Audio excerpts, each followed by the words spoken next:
Shalom tout le monde.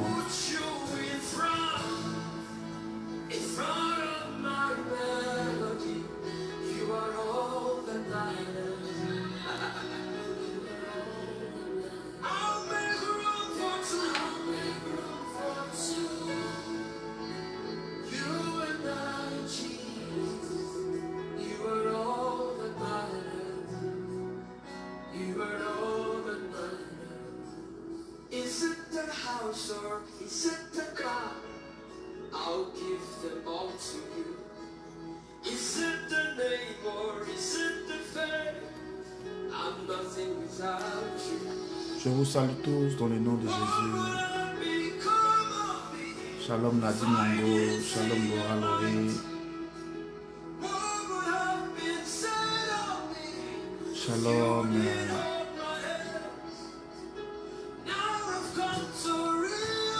Divine, Sandra Alex, shalom à toi. Avant que tu te connectes, invite quelqu'un, partage.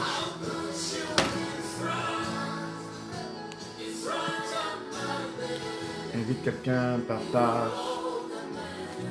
Parce qu'aujourd'hui, nous serons encore visités, restaurés.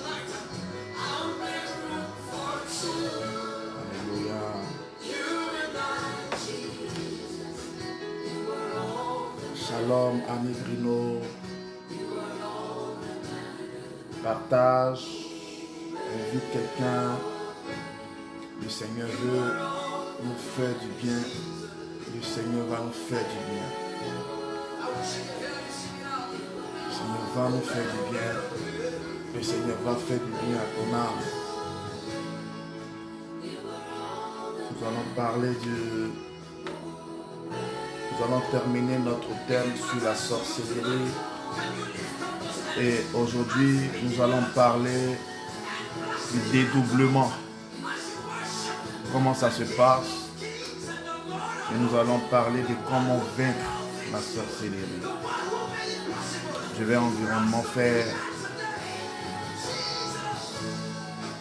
1 heure de temps avec vous. Toi qui nous prends en marche, partage et invite quelqu'un.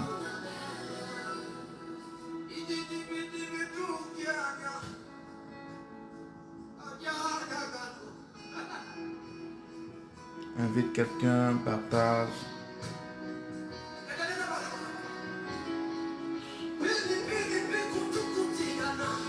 Comment vaincre la sorcellerie.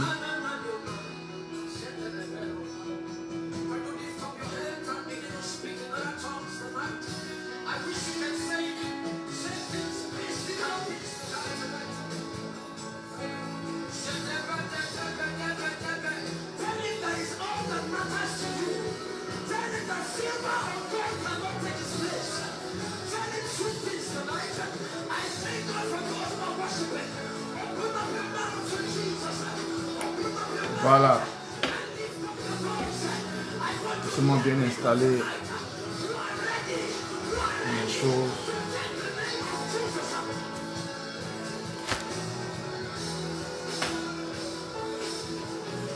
Invitons quelqu'un, connectons-nous, partageons et taguons quelqu'un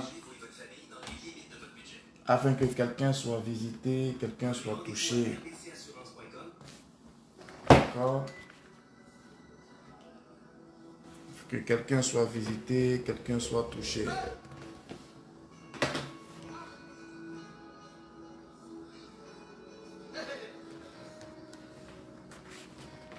Quelqu'un soit visité, quelqu'un soit touché. Parce que nous parlons de la sorcellerie. Tu peux partager. Tu peux partager, tu peux inviter. Donc ici, il s'agit de la sorcellerie.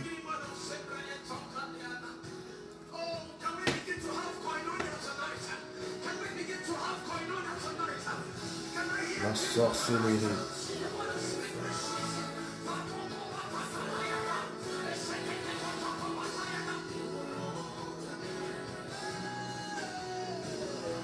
Allez, est-ce que quelqu'un est avec moi? Si tu es avec moi, tu peux partager, tu peux inviter. Shalom, révérend prophète, Mefsta Inster, grand homme de Dieu, avec qui nous avons partagé des grandes choses. Laura Laurie, tu peux accéder à la page pour le partage. Et invite quelqu'un, partage, tag quelqu'un. Il y a un message pour toi. Le mystère du dédoublement. On va parler du dédoublement. Comment ça se passe? Comment les sorciers opèrent dans le dédoublement. Shalom Clarisse, shalom Marie-Annick. Il faut taguer quelqu'un, il faut inviter quelqu'un. Tag quelqu'un, invite quelqu'un. Parce que nous allons démarrer maintenant. Nous allons parler des yeux de la sorcellerie. Hier, la dernière fois, on a parlé de comment les sorciers opèrent, comment une personne doit savoir qu'elle fait objet de sorcellerie. Aujourd'hui, nous allons parler du mystère du dédoublement et comment vaincre ces choses. Vous savez, c'est des enseignements qu'on ne donne pas comme ça parce que c'est des choses qui sont très fortes. Je suis obligé de doser le message, mais c'est encore fort. Mais si tu entends et tu comprends le message, ce n'est pas pour te faire peur. Une vérité cachée produit l'ignorance. Où il y a l'ignorance, il y a l'échec, il y a le blocage. Mais la connaissance nous donne la délivrance déjà. La connaissance nous donne la délivrance déjà. Marie-Annick, tu n'arrives plus à respirer. Que le Seigneur te fortifie. Shalom, Jano. Jano Mapé. Alors vous pouvez partager, vous pouvez inviter quelqu'un. Et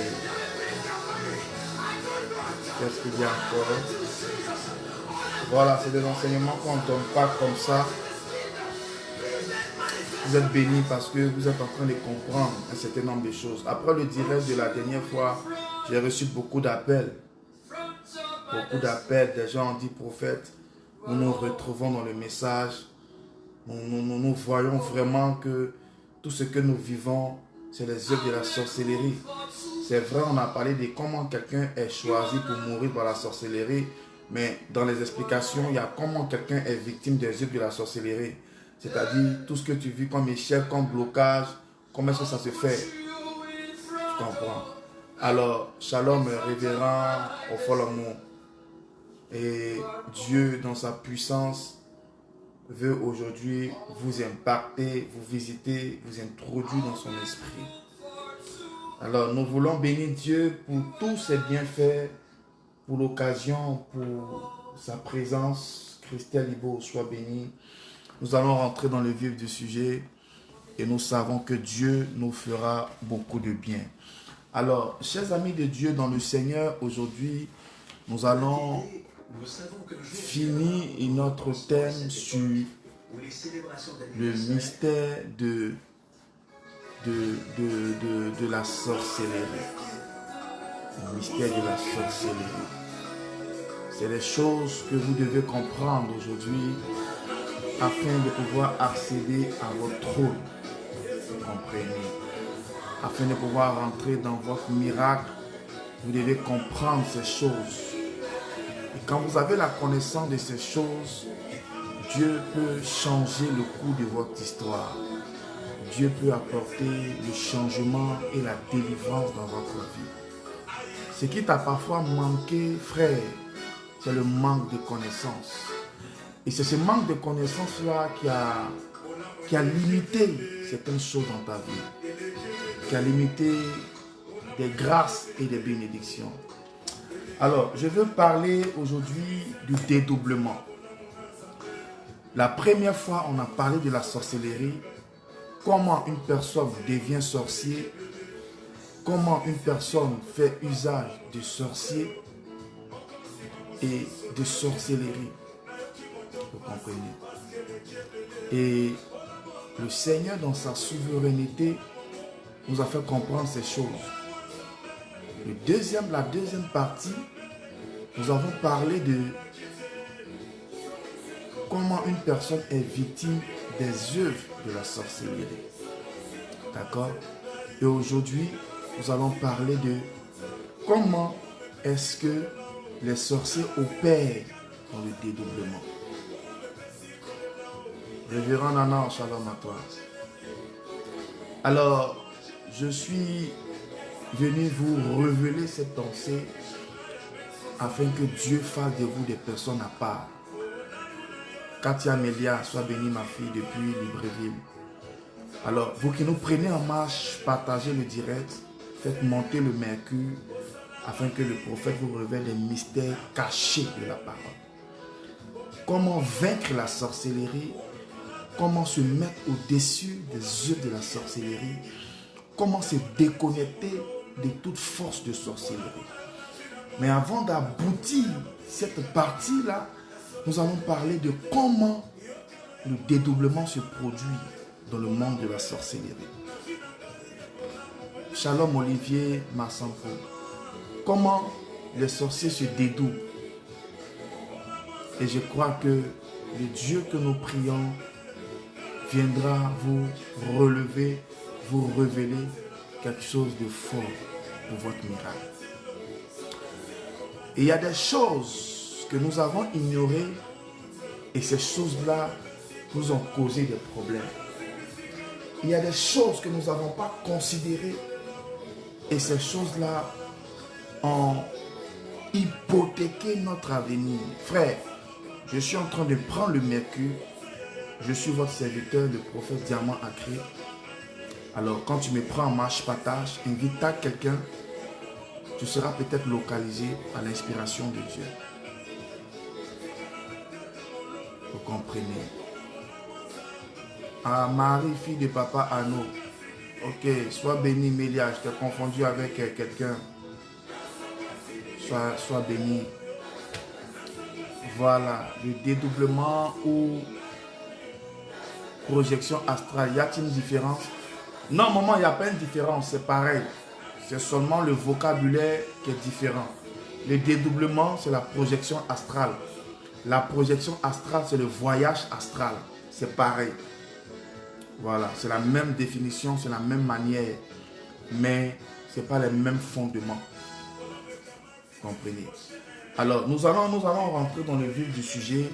Je veux que quelqu'un lise la Bible avec moi dans 1 Thessaloniciens 5, verset 23. Isaac Bacheba, shalom à toi. 1 Thessaloniciens 5, verset 23. Nous allons pousser dans la chose. Contacte-moi après, on va prier ensemble. Ma fille Marie-Annick. 1 Thessaloniciens 5, verset 23. Alléluia.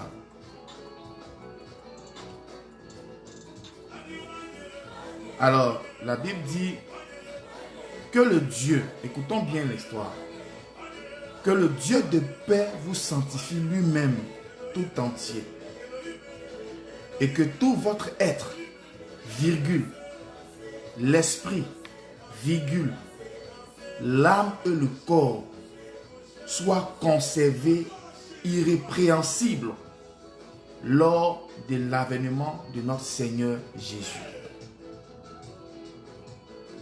Alléluia. Celui qui vous a appelé est fidèle et c'est lui qui le fera. Écoutons bien. Que votre Dieu, que le Dieu de paix vous sanctifie lui-même, tout entier. Que tout votre être, l'esprit, ton être est composé de ton âme, l'homme est tridimensionnel. J'ai déjà parlé de ça. Donc, que tout votre être, c'est-à-dire l'esprit, l'âme et le corps, soit conservé, irrépréhensible lors de l'avènement de notre Seigneur Jésus. Celui qui vous a appelé est fidèle et c'est lui qui le fera. Jean 1, verset 10. Jean 1, verset 10, je crois que c'est Apocalypse 1, verset 10. Excusez-moi. Apocalypse 1, verset 10. Apocalypse 1, verset 10. Je suis ravi en esprit au jour du Seigneur. Je fus ravi en esprit au jour du Seigneur. Et j'entendis derrière moi une voix forte comme le son d'une trompette qui disait: ce que tu vois, écris-le dans le livre et envoie-le aux 7 églises: Éphèse, Smyrne, Pérgame, Thyatire, Sardes, Philadelphie et Laodicée. Mes amis, aujourd'hui je vais vous parler de ce que j'ai nommé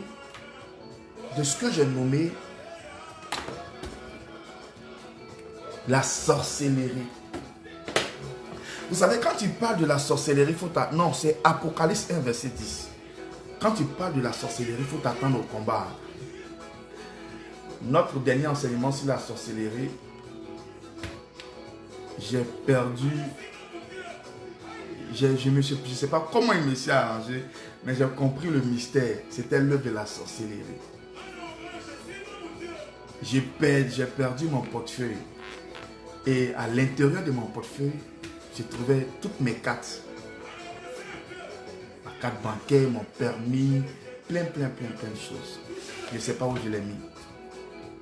Mais je bénis Dieu.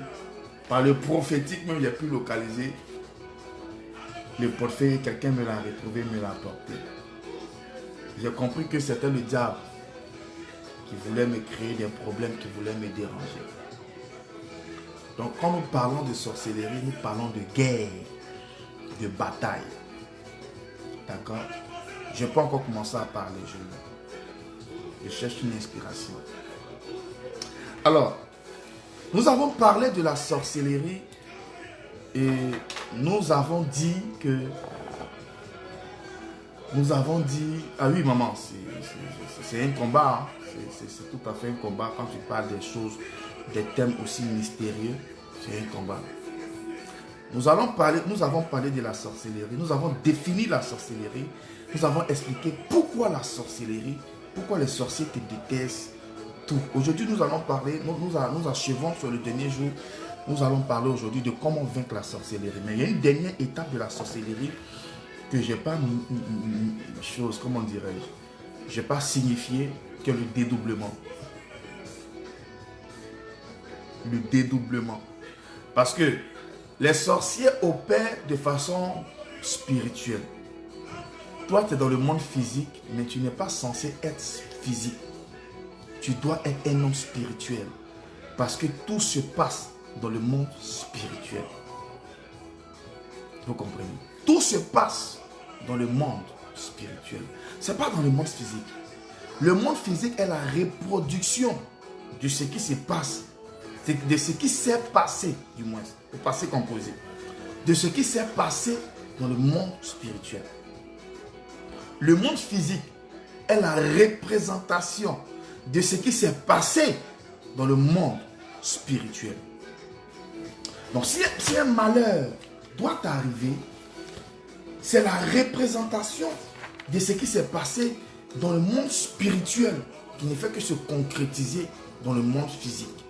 Alors, si une bénédiction aussi doit arriver, c'est la représentation de ce qui s'est passé dans le monde physique, dans le monde spirituel qui s'est reproduit dans le monde physique. Mesdames et mesdemoiselles et messieurs, alors, si le sorcier travaille dans le monde spirituel, si le sorcier fonctionne en fonction des dimensions astrologiques, en fonction du monde astral, c'est que le sorcier ne dépend pas du monde physique, mais le sorcier collabore avec le monde spirituel. Si le sorcier collabore avec le monde spirituel, c'est que tout se passe au plan spirituel, tout se décide au plan spirituel. Si un malheur t'arrive aujourd'hui, s'il y a un blocage, il y a un échec, il y a une épreuve, il y a une difficulté dans ta vie, c'est que quelque part dans le monde spirituel, quelque chose a été dit, quelque chose a été décidé, quelque chose a été programmé. Alors les sorciers, lorsqu'ils veulent décider de ton sort, ils ont des rendez-vous qu'ils prennent dans des lieux bien stratégiques, dans des lieux bien spirituels, afin de pouvoir parler de toi, parler de ce qu'ils veulent faire de toi, parler de ce qu'ils feront de ta vie, parler de ce qu'ils programment sur toi. Alors, ils ne se réunissent pas au plan physique. Comme toi, tu peux te réunir avec tes amis pour faire un meeting, pour faire une réunion, prendre des décisions. Je vous ai dit, toutes nos habitudes au plan physique, ce sont les répercussions des habitudes dans le monde spirituel. Sauf que le monde spirituel, c'est un esprit, c'est la spiritualité. Vous comprenez? Donc, eux, ils se réunissent quelque part pour parler de toi et de moi, ce qu'ils doivent faire pour nous détruire, ce qu'ils doivent faire pour nous faire échouer, ce qu'ils doivent faire pour nous limiter, ce qu'ils doivent faire pour nous bloquer. Je parle à quelqu'un. C'est ce que j'appelle le dédoublement. Le dédoublement, c'est la déportation. La déportation, pour ceux qui prennent note, je vais aller doucement.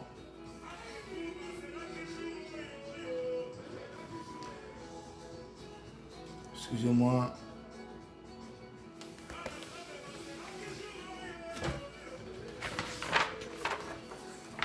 Le dédoublement, c'est le voyage.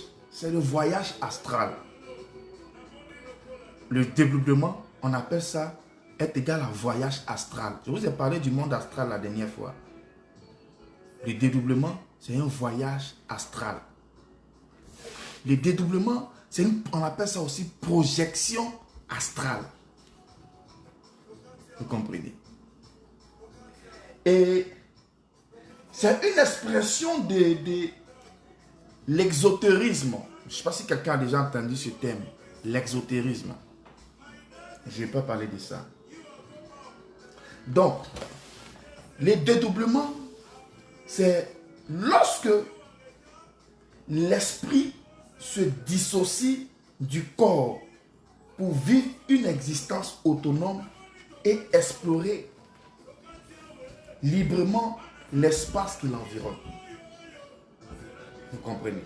Les dédoublements, c'est lorsque l'esprit se dissocie de l'âme ou du corps. Sinon, autrement dit, c'est lorsque l'âme même se dissocie du corps pour se retrouver dans un lieu bien déterminé pour accomplir une mission librement. Vous comprenez? Le dédoublement se produit sous une forme. On appelle ça la décorporation, la sortie astrale. Et comment est-ce que les sorciers opèrent dans ce domaine-là? Dis-moi amen et partage que je te parle des choses mystiquement spirituelles. Nous, les enfants de Dieu, nous sommes des mystiques. Nous sommes des hommes spirituels. Vous comprenez? Alors, le sorcier, lorsque il veut aller tenir sa réunion, librement, silencieusement, calmement, il fait ce que nous appelons le dédoublement. Le dédoublement, c'est lorsque l'esprit se dissocie du corps pour se retrouver quelque part afin de planer librement dans un environnement bien déterminé. Est-ce que vous comprenez? Je prends mon temps. Les sorciers, lorsqu'ils veulent se dédoubler, il y a une heure bien fixée où on donne réunion. C'est comme vous, les associations que vous faites. Vous faites un fait part où on dit à telle heure, on a réunion, l'ordre du jour, voici. Donc vous partagez aux différentes personnes qui font partie de l'association. Donc on sait que le dimanche, à telle heure, on a une convocation où à l'ordre du jour, on va parler de ça et ça. C'est signé le président de l'association. C'est lui qui fait le faire-part. C'est pareil dans le monde spirituel. On se parle en code, on se parle au plan spirituel. On a rendez-vous à telle heure et à cette heure-là, il s'agit à l'ordre du jour de la mort de telle personne, de comment on va rendre une personne pauvre, on va rendre cet homme-là alcoolique afin qu'il ne fasse rien avec son argent, comment on va livrer les gens dans la sorcellerie. Donc c'est l'ordre du jour de la réunion. Et les réunions se tiennent presque tous les jours. Ou bien les réunions se tiennent quelquefois les vendredis, les samedis. Généralement, les 13 du mois qui tombent le vendredi sont des jours très dangereux dans le monde spirituel. Lorsque un 13 tombe un vendredi, fais attention parce que le chiffre 13 est très mystérieux. Raison pour laquelle dans des hôtels luxueux, le chiffre 13 n'existe pas dans les chambres parce que le chiffre 13 est un chiffre très mystérieux. Donc, si par exemple, un 13 doit tomber un vendredi, la nuit du jeudi au vendredi, on a une réunion très très importante à faire. Donc, les réunions se tiennent à des jours que le maître a choisi et a décidé de nous parler par rapport à ce que nous devons faire sur la vie d'une quelle personne. Vous comprenez? Raison pour laquelle il faut beaucoup prier les vendredis, les 13 du mois qui tombent vendredi ou les 13 même du mois. Donc, il y a une réunion dans un lieu déterminé. Dans le monde spirituel, on peut prendre par exemple une maison, une chambre ou un lieu. Vous comprenez? On peut prendre une maison, une chambre pour le lieu de la réunion. On peut faire la réunion sous un arbre dans le quartier. C'est pourquoi dans des familles où on a fait des évangélisations en son temps, il y a des arbres sur lesquels on disait c'est l'arbre là qui tient l'avenir de tous les jeunes du quartier. On a souvent détruit l'arbre. Je connais au Bénin, j'ai vu une vidéo où un arbre qui tenait un lieu de réunion de sorcellerie, les gens ont voulu couper cet arbre et ils n'ont pas pu. Il y a des centres, il y a des terrains, il y a des parcelles, des espaces qui servent de réunion dans le monde de la sorcellerie.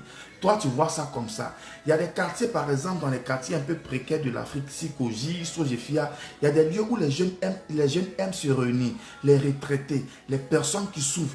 En fait, généralement, c'est des lieux-là qui servent de réunion à la sorcellerie. Vous venez vous asseoir sous l'arbre, sur l'espace, sur la parcelle. Pour vous, il y a de bons vins, il y a de bons laits, mais il y a des réunions qui se font là spirituellement, on étouffe. Donc, le lieu des réunions dépend des œuvres de la sorcellerie, dépend de ce qu'ils font. Et écoutez, lorsque un lieu sert de réunion, on travaille ce lieu-là. On fait des pratiques sur ce lieu-là. On travaille ce lieu. C'est pourquoi ton territoire, le lieu où Dieu t'a envoyé, tu dois posséder ce lieu, tu dois prier ce lieu. Le coin où tu travailles, le coin où tu dors, tu dois consacrer ce lieu. Parce que même les sorciers, les lieux de rencontre, ils travaillent cela. Toute personne qui n'est pas de leur confrérie, qui vient s'asseoir dans ce lieu-là, soit peut être frappée de fusil nocturne, soit peut être frappée d'échecs de blocage, ou peut recevoir des démons anonymes que lui-même ne peut pas comprendre. C'est venir signer un lieu qui n'est pas pour toi. Vous comprenez? Donc, ils se tiennent, c'est la déconnexion entre le corps et l'âme. Et je vais vous expliquer comment ça se passe. C'est la déconnexion entre le corps et l'âme où l'ennemi nous parle, ils tiennent leur réunion. Et comment les sorciers, ça se passe généralement? Donc, je vous disais que le rendez-vous du meeting de la réunion de la sorcellerie peut avoir lieu à n'importe quel moment. C'est vrai que généralement, les réunions peuvent se tenir dans le soir. Vous comprenez? Généralement, les réunions peuvent se tenir entre 0h et 3h du matin.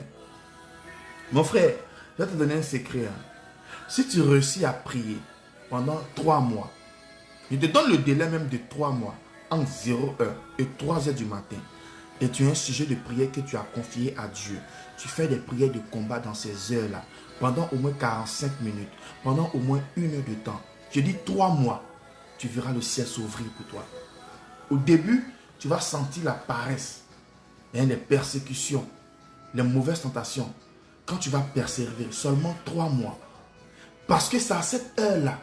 Tu ne vois pas qu'à minuit, 3h du matin, tu as la paresse de t'asseoir. Tu es assoupi. Il y a une lourdeur qui te prend. Tu ne peux même pas prier. Tu veux prier, tu te dis, tu as sommeil. En fait, le diable alourdit l'atmosphère. Il alourdit tout ce qui peut être des obstacles à la tenue, à la manifestation de leur réunion. Parce que le but, on se lève à des heures stratégiques où les hommes dorment, où tout est calme, où tout est silencieux, où tout est tranquille. On n'a pas besoin d'être dérangé. Imagine-toi, on est assis, on est en train de parler, il y a beaucoup de bruit autour de nous, ça va nous déconcentrer, ça va nous mélanger, ça ne va pas donner la pertinence, la considération à la réunion que nous sommes en train de faire. Raison pour laquelle le diable prend des rendez-vous, tient des réunions dans des lieux secrets et à des heures silencieuses. Quand il fait nuit, tous les êtres humains dorment. Quand il fait nuit, tout est tranquille. Quand il fait nuit, tout le monde n'a pas le temps de s'occuper de la vie de quelqu'un. Tu te reposes, tu dors. Généralement, les gens pensent que la nuit est faite pour dormir.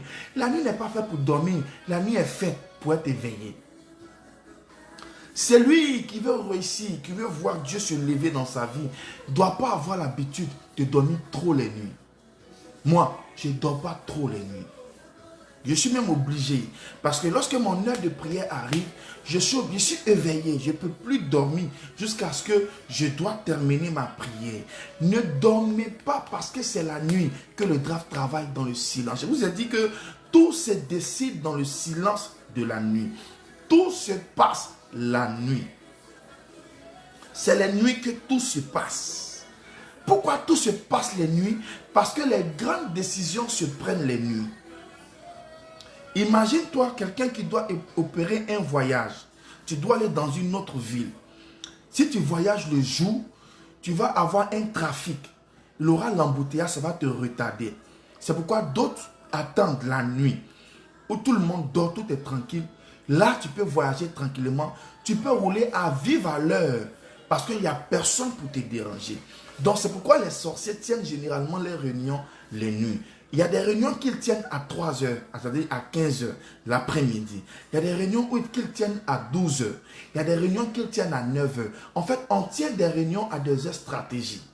C'est pourquoi il y a des gens pour qui je prie, je peux leur dire, prie à telle heure, tel nombre de fois, fais telle prière. Et Shalom Ascendie, c'est par rapport à ce qui se passe spirituellement dans ta famille que Dieu m'a révélé.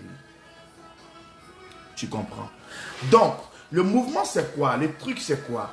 Ils se réunissent les nuits dans le silence. Mais comment ça se passe, le fait de se retrouver dans un lieu invisible, dans un lieu où personne ne doit nous voir? Tous ceux qui sont censés nous voir doivent faire partie des nôtres. Mais vous savez, dans le monde spirituel, il y a ce qu'on appelle les fouteurs de troubles. Il y a des gens qui ont le pouvoir, qui ont la puissance. Lorsque tu te dédoubles, lorsque tu sors de ton corps, tu planes pour aller dans ton rendez-vous où vous allez tenir une réunion. Si quelqu'un d'autre qui est dans une autre confrérie, lui aussi, il sort de son corps pour aller tenir sa réunion. S'il est plus fort que toi, vous pouvez vous croiser, vous vous ignorez. Ne le parle pas. Parce que c'est ni vu ni connu. On n'est pas du même réseau. On ne se salue pas. Si c'est un fouteur de tout qui a plus de pouvoir que toi, il peut te déranger dans ton dédoublement. Et puis, tu vas avoir des problèmes. Ce n'est pas évident que tu reviennes. Parce que les esprits se croisent. Des rencontres se font. Dans le monde spirituel, pendant que tu dors. Alors, le monde spirituel est régi de lois. Et il y a ce que j'appelle le mystère du dédoublement. C'est ça que nous parlons d'ailleurs. Quelqu'un qui veut se dédoubler, tu dors. D'accord? Ton corps dort, mais ton âme ne dort pas. Ton corps dort, ton esprit ne dort pas. Ton corps dort, c'est ta chair qui est étalée, mais toi-même, tu n'es pas là. Vous savez comment ça se passe? Voici comment les sorciers opèrent.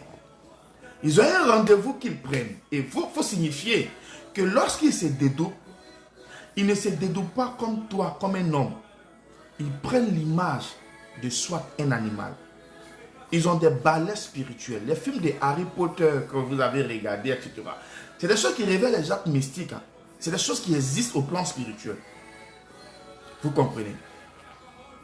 Le sorcier, il dort. Généralement, pour se dédoubler, le sorcier, pour se dédoubler, se couche sur le dos. Comme ça, comme une personne morte. Il sort de son corps.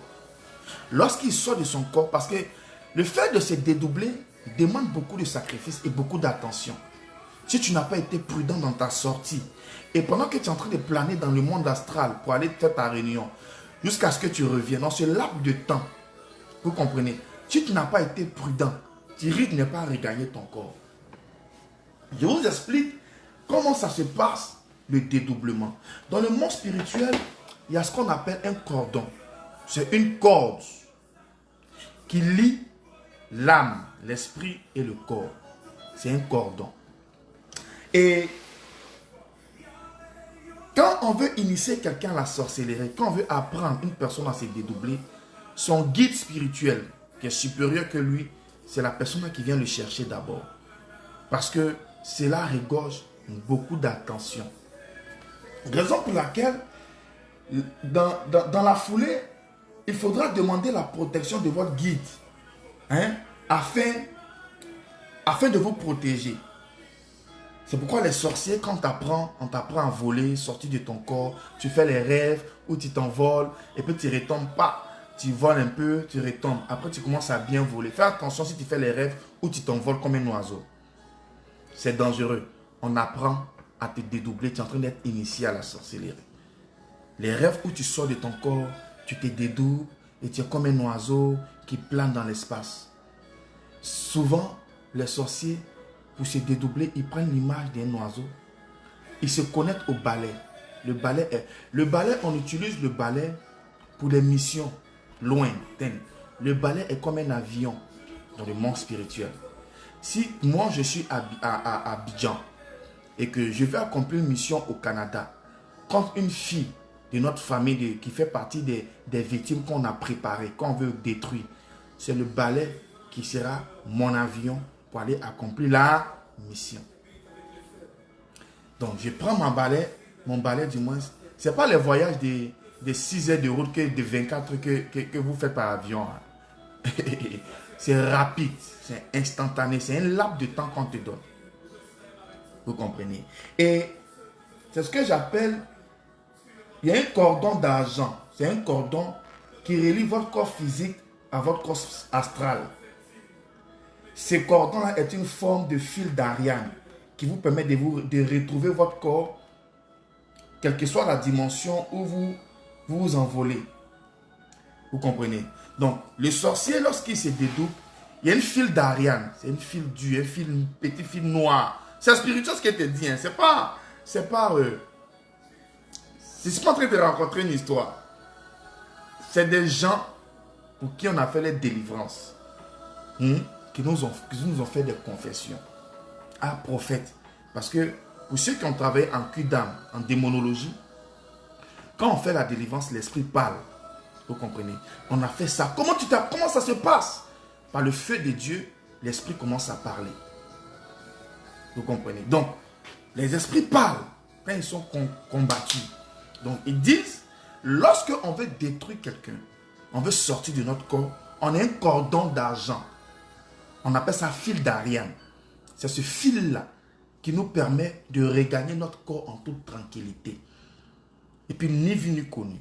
Donc, le sorcier qui se dédouble, il est couché là. Il est dans la maison et toi, il est couché. Toi, pour toi, il est en train de ronfler. En fait, quand il se dédouble, ils sont dans un semblant profond sommeil. Souvent même, ils ronflent. Oh, tu dors profondément. Et puis, il ne bouge pas. C'est un semblant de sommeil profond. Or, son âme est dans une dimension astrale. En train de travailler.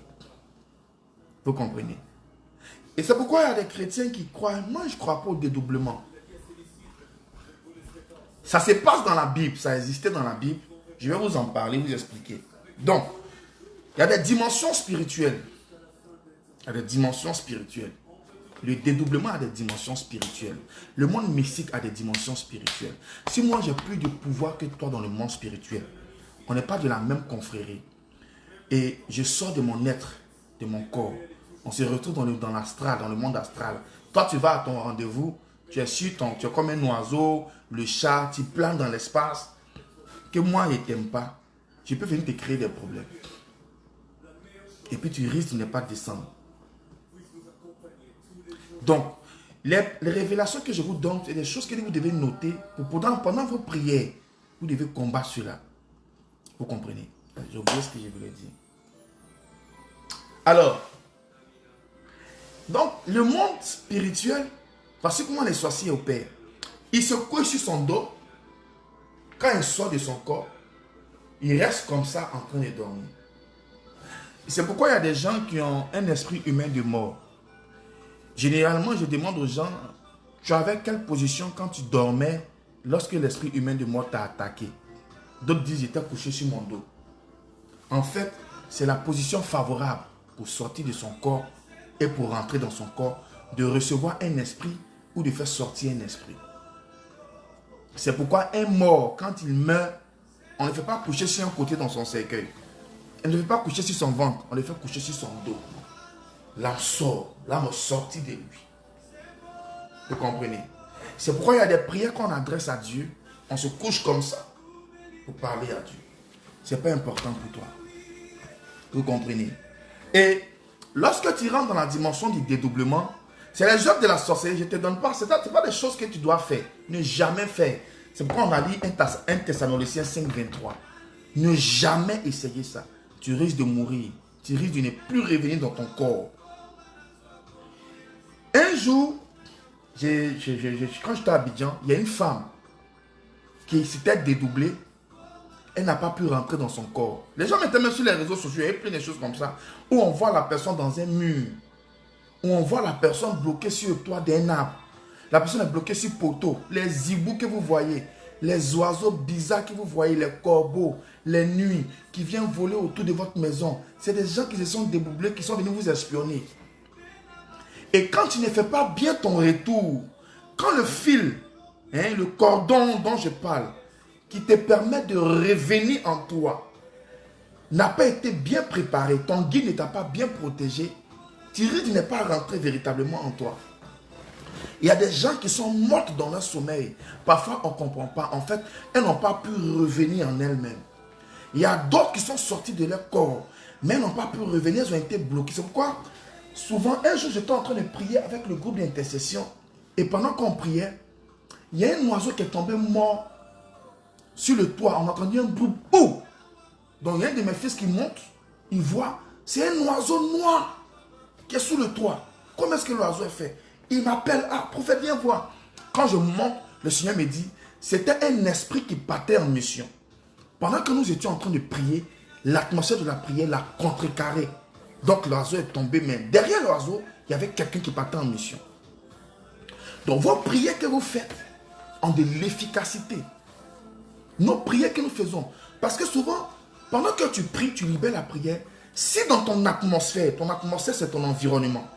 Si un esprit déchu vient passer dans ton environnement, pendant que tu es en prière, dans ton atmosphère, s'il vient passer dans ton monde, il reçoit le coup de l'Esprit de Dieu.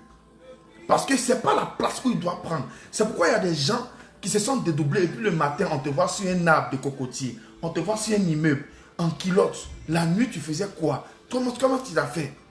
Il était contrecarré par une prière, il n'a plus revenu. Il est rentré dans la... Parce que dans le monde spirituel, c'est une affaire de territoire. Si ce n'est pas ton territoire, ne passe pas.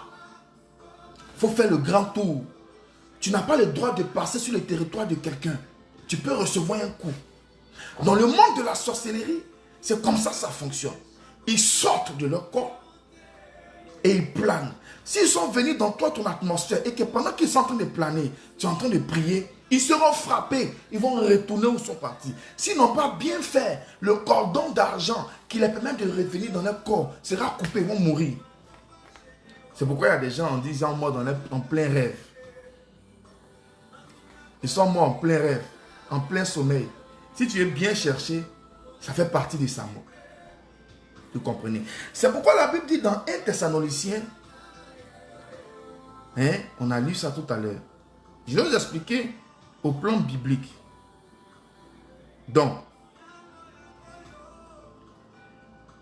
et comment ça se passe? Il dit dans 1 Thessaloniciens 5, verset 23, bon, le voyage astral, le dédoublement est le mot qui désigne la sortie du corps d'autres dimensions. Le corps est ainsi séparé de l'esprit sans pour autant pris entre et sort du corps. De façon contrôlée ou incontrôlée, il existe ça. Donc il y a des gens qui sortent de leur corps, qui sortent de leur corps de façon incontrôlée. C'est que toi-même tu ne sais pas, tu n'es pas conscient que tu sors de ton corps. Tu vis la sorcellerie inconsciente.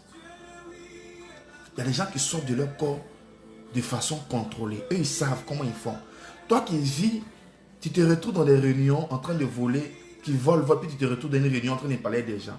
Toi, pour toi, c'est normal, c'est rêve. Tu es en train de vivre le dédoublement. Tu pratiques la sorcellerie inconsciente. Au fur et à mesure, on va t'introduire et on va t'imposer cela. Tu comprends? Donc, alors, lorsqu'une personne se dédouble, lorsque le dédoublement commence,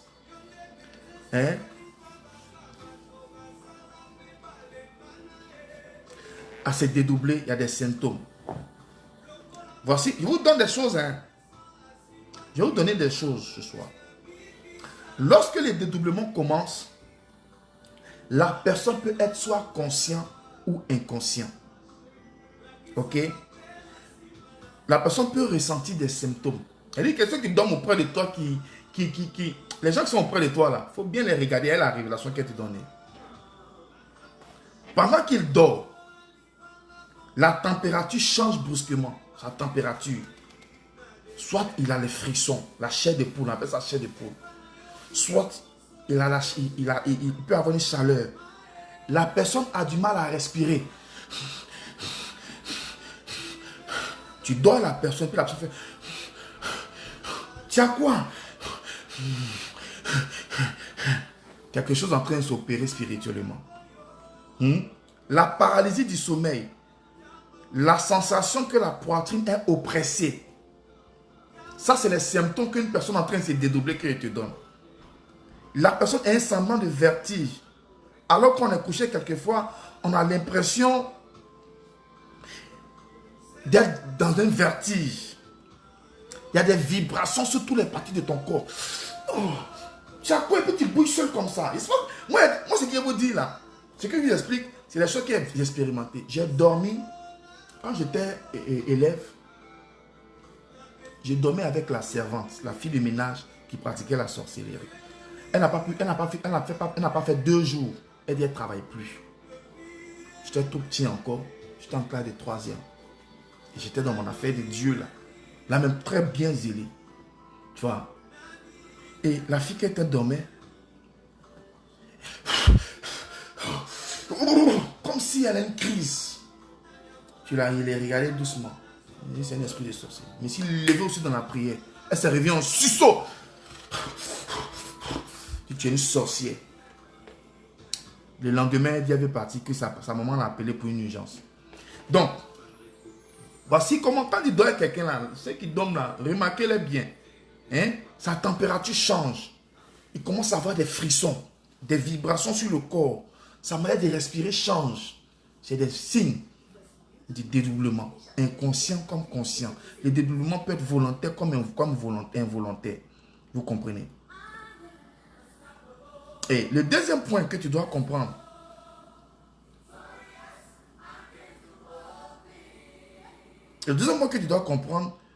c'est que il y a des gens qui se dédoublent, mais qui meurent dans les rêves, qui meurent en vrai, parce qu'ils n'ont pas réussi à revenir. Donc, je te donne les symptômes d'une personne qui fait le dédoublement.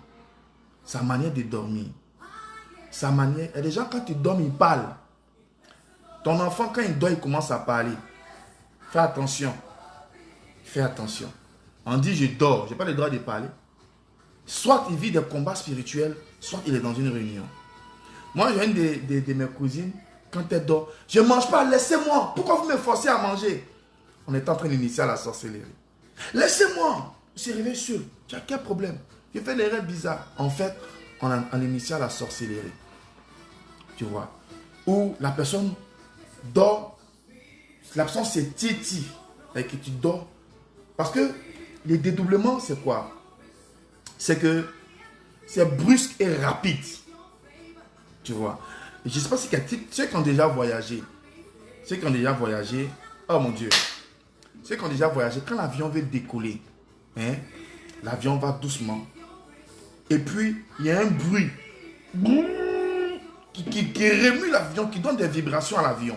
Toi, tu es assis et puis tu as peur. Tu mènes celui de sécurité pour ne pas trop bouger. Et puis l'avion décolle.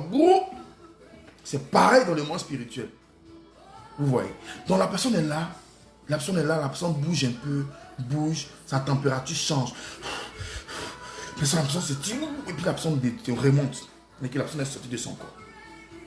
Souvent, il y a d'autres qu'on vient chercher pour les amener à partir. Il y a des gens dans les rêves qui ont dit, je ne vais pas, laissez-moi. C'est-à-dire qu'on vient la chercher, on vient chercher son esprit pour aller à la réunion. Donc, on est en train de combattre. Maintenant, je ne vais pas rentrer dans les détails, c'est pas important pour toi. Mais je te parle comment le diable opère. Hein? C'est un mystère que te révèle pour que tu puisses orienter tes prières. Sinon, c'est des choses que je n'ai pas bien te dire. Les chrétiens aujourd'hui qui parlent de dédoublement, moi je me dédouble. Tu es un vaincu, tu es un sorcier. 1 Thessaloniciens 5, verset 3 dit que le Dieu de paix vous sanctifie lui-même tout entier.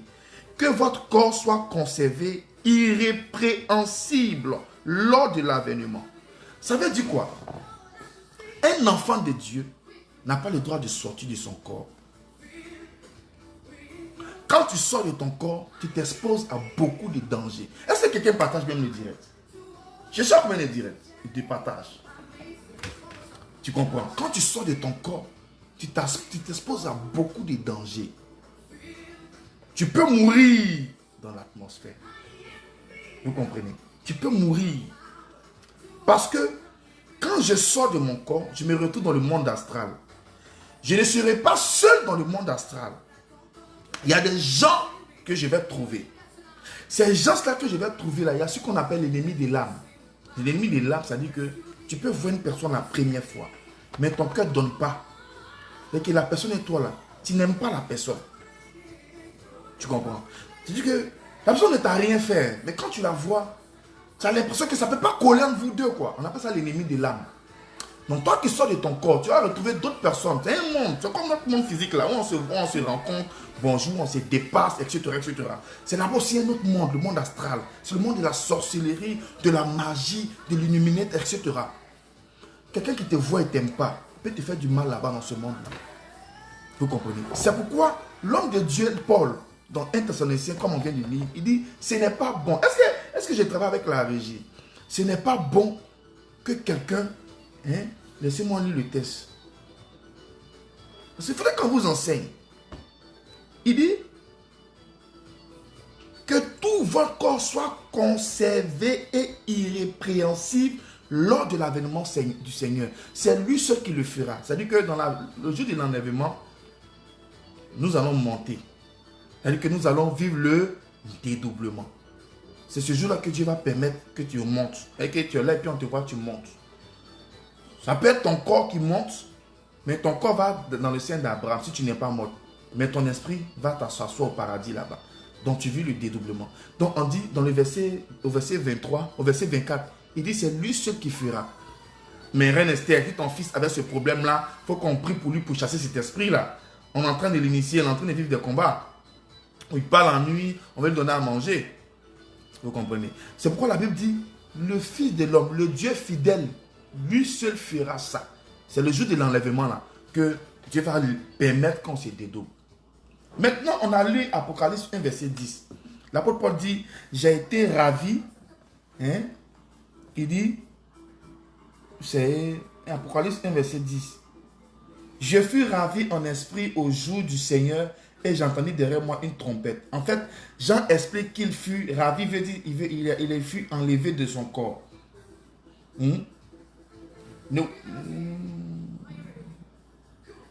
Parce que quand tu sors de ton corps, tu ne sais pas où tu vas te retrouver. Tu ne sais pas où tu vas tomber. Tu comprends? Tu ne sais pas où tu vas t'enlever. Tu ne sais pas où tu vas tomber. Vous comprenez? Donc, l'apôtre Paul, l'apôtre Jean, parce que Jean, c'est celui à qui Dieu a donné la révélation de la fin des temps. C'est celui qui a écrit l'Apocalypse. C'est lui seul là, qui a été enlevé de son corps. Dieu l'a transporté sur l'île de Patmos. Vous comprenez? Quand nous lisons Ézéchiel, Ézéchiel dit, l'Esprit du Seigneur transporta mon esprit. Le Seigneur transporta mon esprit. Ça veut dire quoi? Parce que c'est ça, certains mystiques, certains chrétiens mal formés et informés ont pris comme prétexte pour dire un chrétien doit se dédoubler. Non. Quand tu dois atteindre une certaine dimension spirituelle avec Dieu, Dieu transporte ton esprit. Mais Dieu ne te dédouble pas. Te dédoubler, c'est sortir de ton corps. Sortir de ton corps. Moi, il y a des choses que j'ai expérimentées sur ce thème. C'est pas ça le dédoublement. C'est le transport, c'est la transportation de ton esprit. Ça dit quoi? Le Seigneur fait un vide dans ton esprit. C'est pourquoi quand tu pries, on dit sois disposé, sois concentré. Tu comprends? Tu fais un vide dans ton esprit. Et le vide que tu fais dans ton esprit, pendant que tu es en train de prier le Seigneur, Père, merci, merci, merci, merci, sois béni, tu l'adores, etc. Le Seigneur peut transporter ton esprit dans une vision. C'est en vision. C'est en vision, mesdames et messieurs. Ce n'est pas quelqu'un qui dort comme ça. C'est-à-dire que toi, tu ne pries pas, tu ne fais rien. Tu es couché et puis tu sors de ton esprit. Tu sors de ton corps, pardon. Et puis tu te retrouves dans un lieu. Tu vois des gens en train de faire réunion. Menteur. C'est le début de l'initiation à la sorcellerie. Tu comprends? Quand Dieu veut te faire voyager spirituellement, c'est dans une vision. Moi, il m'est arrivé parfois où je peux dire, je me retrouve dans tel lieu. Je suis assis ici. Comment ça se fait que je me retrouve dans tel lieu? En vérité, c'est un lapsus dans la mesure où Dieu me montre une vision, ou dans la vision, je vois, un jour on va parler de comment recevoir la vision et interpréter les visions que Dieu nous montre. Tu comprends? Dieu me montre une vision où je me retrouve par exemple dans un territoire. Et il y a une voix qui me dit dans mon esprit, ici c'est tel lieu. Donc c'est pourquoi généralement je me dis, je me retrouve dans tel lieu. Ça ne veut pas dire que où je suis là, Je suis assis physiquement avec toi. Comment il peut dire qu'il me retrouve dans tel lieu? Mais en fait, c'est la vision qu'on me présente. Et dans la vision, là, je vois, par exemple, où je suis peut-être en France. En France, dans tel quartier. Donc, dans la vision, je me retrouve dans un lieu où, dans mon esprit, on me dit, ici, là, c'est tel lieu, voici le problème, voici le problème. Ça, c'est pas le dédoublement. Le dédoublement, c'est sortir de son corps à une certaine heure, se retrouver dans un lieu, aller tomber dans un lieu. Il y a des gens qui sont dans leur corps et puis ils tombent dans un lieu étrange. Ce n'est pas là-bas ils sont censés se mettre. Ils ont raté leur trajectoire. Ils ont mal décollé. Le fil, le cordon qui les tenait, qui les transportait, les a mal conduits. Le pilote du voyage, les chefs les a mal conduits. C'est pourquoi quand quelqu'un veut te faire du mal en sorcellerie, il peut le faire par le dédoublement. C'est-à-dire qu'il te laisse sortir et puis t'abandonne. Toi-même, il faut te débrouiller pour revenir dans ton corps. Tu comprends? Donc, quand le Seigneur transporte ton esprit, cela ne veut pas dire que c'est un voyage astral. Le monde astral n'est pas un monde divin. Je vais vous expliquer ça. La différence entre les différents cieux. Le monde astral, c'est le monde mystique, le monde diabolique. Le diable, dans Éphésiens, lisons ça. Éphésiens 22, je vais vous expliquer. Éphésiens 2, verset 22. J'espère que c'est la bonne référence où on parle de la fonction du diable. Éphésiens 2, verset 22. Il faudrait que vous compreniez les choses, quoi. Éphésiens 2, verset 22. Ok, je crois que c'est ça. Éphésiens 2, verset 22. Ou bien Éphésiens 2, 2. Merci. Éphésiens 2, verset 2. Écoutons, hein. Dans lesquels vous marchiez autrefois, selon le train de ce monde, selon le prince de la puissance de l'air et l'esprit qui agit maintenant dans les fils de la rébellion, selon le prince de la puissance de l'air. Mesdames et messieurs, selon le prince de la puissance de l'air, ça veut dire quoi? Satan règne dans l'air. Satan règne dans l'espace. L'air là, ce n'est pas forcément l'air que nous vivons, respirons. L'air que nous respirons, c'est le premier ciel. Je vais vous expliquer ça dans la vidéo précédente. C'est le premier ciel. C'est de l'atmosphère, l'environnement que Dieu a créé. Le deuxième ciel, c'est ça l'espace. C'est ça l'air. C'est là-bas le diable se trouve. C'est lui le prince. C'est de lui que Éphésiens 2, verset 2 parle. Vous comprenez? C'est le monde astral. J'ai compris pourquoi quand le frère Daniel faisait ses 21 jours de jeûne, l'ange est quitté au troisième ciel pour lui apporter l'exaucement. Quand il arrivait dans le monde de l'air, dans le monde astral, c'est là-bas que Satan a voulu contrecarrer la bénédiction. Est-ce que tu peux partager le direct? Non, Éphésiens 2, verset 2. Ce n'est pas verset 22. Éphésiens 2, verset 2. Donc Satan règne dans l'air. Or, pour que ma bénédiction parvienne jusqu'à moi, là, ça va traverser le troisième ciel, le deuxième ciel, venir dans mon espace. Comprends-tu? Or, dans l'air, là, Satan est le prince de l'air. Donc, comment est-ce que je dois m'arranger pour que ma bénédiction traverse toutes ces choses-là, ces procédures-là pour arriver jusqu'à moi? C'est la prière. Parce que le sorcier de ta famille est calé quelque part dans l'air. Le diable, c'est comme un match de football. Il y a des défenseurs, il y a le milieu du terrain, il y a les attaquants. Les défenseurs, ils sont là pour t'empêcher de recevoir, pour empêcher que le but rentre dans les filets. Ceux qui sont le milieu du terrain, ils empêchent les autres. Donc, on place les gens de façon stratégique. Vous comprenez? On place les gens de façon stratégique afin que quoi? Vous ne pouvez pas recevoir votre bénédiction. Or, c'est pourquoi beaucoup de personnes, les bénédictions sont suspendues. Je pense que je vois quand ta bénédiction est suspendue. Mais pourquoi ma bénédiction va être suspendue?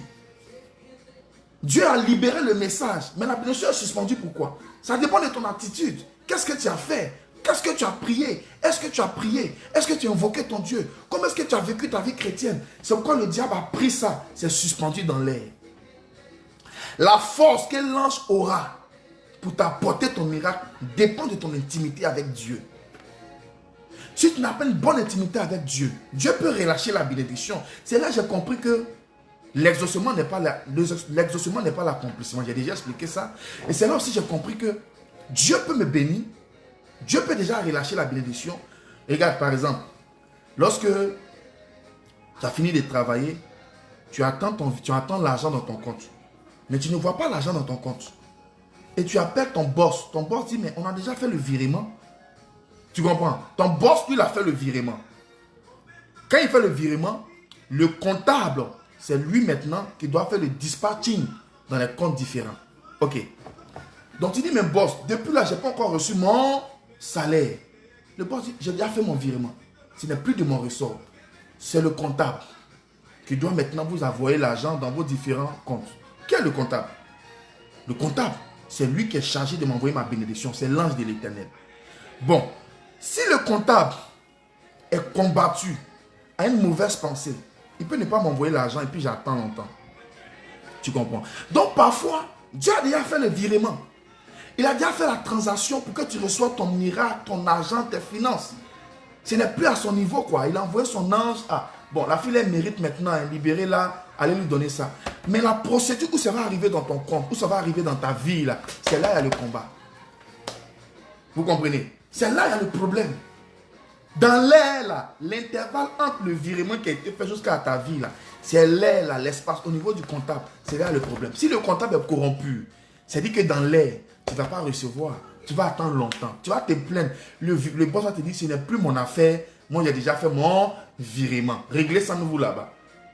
Donc, ça veut dire que c'est moi qui dois prendre ma responsabilité pour mettre la pression sur le comptable. Mais fais mon virement, qu'est-ce que tu attends? Le boss a déjà fait le virement, mais envoie-le dans mon compte. Mais, c'est pareil dans le monde spirituel. Dieu a fini de te bénir.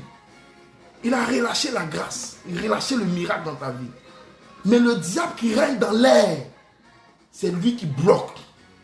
C'est à toi maintenant, enfant de Dieu, de monter. Parce qu'il faut comprendre qu'on a le pouvoir. On a le pouvoir d'aller dans le monde astral. Donc par nos prières. Ta montée dans le monde astral, ça ne va pas pour que tu restes. Tu vas détacher ta grâce, ton miracle, pour l'amener à l'existence. C'est pourquoi quand Jésus est mort, la Bible dit qu'il s'est retrouvé dans le séjour des morts. Il a pris les clés du séjour des morts. Le gardien du séjour des morts, qui était un ange déchu, c'était le diable. Il lui a arraché ça calmement. Il allait ouvrir les portes des prisons où il y avait Abraham, Moïse et consorts. Il leur a dit, sortez, mais j'ai fait une demeure pour vous. Voyez, voici. Ça veut dire quoi? Donc, j'ai le pouvoir dans mes prières pour dire, dans le monde astral où mon miracle a été bloqué, a été confisqué, je déclare que l'ange de l'Éternel part en mission pour relâcher, pour récupérer ma grâce et les amener vers moi. Ça, c'est ce genre de prière là que tu peux adresser lorsque tu es dans tes prières de combat. Je vous donne des clés. Hein. Normalement, après l'enseignement, tu dois faire une offrande pour soutenir le ministère. Tu dois faire une offrande à Dieu pour sceller ce message-là. C'est une contribution pour l'œuvre de Dieu. Parce que les enseignements qu'on vous donne sont trop forts. Voyez-vous. Donc, Dieu a libéré déjà la grâce. Excusez-moi. Amen. Excusez-moi, j'ai eu un appel.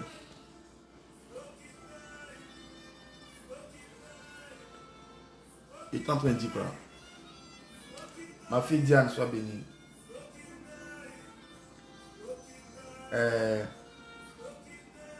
Aidez-moi s'il vous plaît, qu'est-ce que je disais? Donc, voici comment je récupère ma grâce. Sinon Dieu a déjà libéré la grâce. Mais le démon de l'air, c'est lui qui a confisqué ta grâce. C'est lui. Donc c'est lui qu'il faut combattre. L'un dit à Daniel, depuis le premier jour de ton jeûne, hein, tu as été exaucé. Hein? Alors, faire des cravates là, c'est pas facile. Hein? Depuis le premier jour de ton jeûne, tu as été déjà exaucé. Mais il y a eu un combat dans le ciel. Dans l'ange de l'air a voulu s'opposer. Donc il y a eu un combat. J'étais obligé d'appeler des renforts pour venir t'apporter ton miracle. C'est au 21e jour qu'on a pu avoir la victoire. C'est quoi ici venir au 21e jour? Sinon, depuis le premier jour là, tu devais recevoir même ta commission. Ça veut dire quoi? Depuis le jour où Dieu a relâché ta grâce là, c'est-à-dire que si par exemple, Dieu dans sa bonté a pris la décision de te bénir le lundi, normalement, tu dois recevoir ta commission, ton exaucement le lundi. Mais comment ça se fait que tu es en train de prier, mais tu ne reçois pas la commission? Le boss a déjà libéré. Il a déjà envoyé son messager pour te transmettre ton message. Mais toi, tu attends. Frère, c'est pourquoi je vous dis, ne baissez pas les bras, n'abandonnez pas. Vous ne savez pas ce que Dieu a fait dans le secret pour vous. N'abandonnez pas. Regardez ce que Élisée a dit à son serviteur, Seigneur, si tu pouvais ouvrir ses yeux pour qu'il sache que nous sommes nombreux que nos ennemis. N'abandonne pas à cause de ce que tu vois. N'abandonne pas à cause de ce que tu vis. Ce que tu vis n'a rien à voir avec ce que Dieu a dit ou bien avec ce que Dieu a fait. Peut-être que Dieu a déjà relâché la grâce. Donc regardez l'équation. Depuis le premier jour, tu as été exaucé. Est-ce qu'on peut me retrouver la référence là de Daniel qui avait fini son moment de jeûne? Je crois que je travaille sans la régie aujourd'hui. On va lire ça ensemble.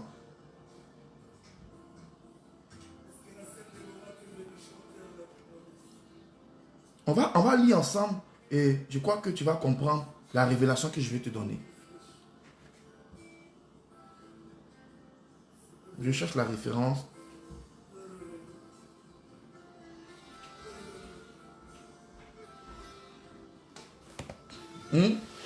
Daniel, chapitre 10, verset 2. Daniel, chapitre 2, verset 10, verset 2. On dit néanmoins, il existe Daniel 1, 12 jours de jeûne, décide de s'abstenir des viandes, 21 jours de jeûne, 21 jours de transformation. Jeûne de Daniel, 21 jours. Daniel 10, verset 13. Merci, maman Abigail. Donc, allez lire le chapitre, tout le chapitre 10. La Bible dit quoi? Depuis le premier jour de ton jeûne, tu es exaucé. Et que depuis la première fois où tu as dit à Dieu, Seigneur, depuis la première fois où tu as dit à Dieu, Seigneur, je veux me marier. Seigneur, fais ça et ça pour moi. Dieu t'avait déjà exaucé. Tu as jeûné, tu as fait les actions prophétiques. Il a déjà libéré, il a déjà fait le virement vers toi. Le compte, c'est ta vie, c'est ta personne. Tu comprends? Je vais vous expliquer comment ça se passe, le monde spirituel. Quand on dit que tu es rentré dans une autre dimension. Pour ceux qui ont joué le Game Boy, c'est le jeu Mario. Il y a un jeu qu'on appelle Mario. Le monsieur, il est de petits détails. Et puis, il casse les pièces. Et arrivé à certain moment, il y a un type de pièce, quand il casse, la pièce là, quand ça tombe sur lui, il devient grand et fort. Au fur et à mesure qu'il évolue, il casse d'autres pièces. Il y a des pièces, quand ça tombe sur lui, il a d'autres pouvoirs. Si tu le touches, tu meurs. Il te touche aussi, tu meurs. C'est pareil dans le monde spirituel. La bénédiction, c'est comme des pièces. C'est comme un puzzle. C'est un esprit. Tu es en train de prier, quelque chose tombe sur toi. C'est invisible, c'est spirituel. Quand ça tombe sur toi, tu ne deviens plus la même personne. Tu deviens grand et fort spirituellement. Vous comprenez? Plus tu casses des pièces, ça veut dire que les pièces peuvent représenter la prière, le jeûne, les bonnes actions que tu fais.